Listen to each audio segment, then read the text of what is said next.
during the lockdown period throughout the world, when most of the world in sort of March to June this year were in lockdown. And what they did, it was all ethical. They de-identified and they aggregated both email and calendar data to actually look at how people were spending their time. And what they found was that the workday was 10 to 20% longer. So people were filling, I call it the digital commute. We filled the time that we would otherwise spend on our commute with work. I think that was also a result of general nervousness. I want to be seen to be, a valuable team member. I don't want to have the threat of losing my job. So I'm going to go the extra mile.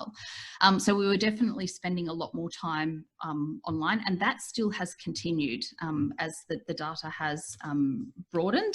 We also know that we were engaging in a lot more meetings, no surprises there. There was a 13% increase in meetings per person. So you multiply that across your organisation, and that's, an exponential growth in meetings. We had a 14% increase in attendees per meeting.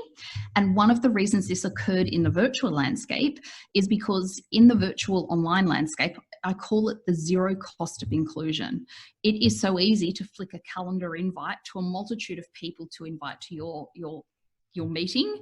And because as humans, one of our most fundamental psychological needs is the need for connection. We want to be part of a tribe. The last thing we want, based on our tribal needs, is to be ostracized. So because we're wired for social reciprocity, we hit accept or we hit yes when we really don't need to be there. And we also found what was really interesting was, though, that the average length of meetings dropped by 20%. People very quickly experienced Zoom or Teams fatigue. And so this meant overall the time spent in meetings eventually, after we had the initial peak, actually decreased by 12%. That hasn't resulted, though. I think most people, the corporate clients I'm working with at the moment, the universal digital dilemma is, how do I manage online meetings? Why are they so cognitively depleting? So that's some of the very interesting data, and it's constantly evolving.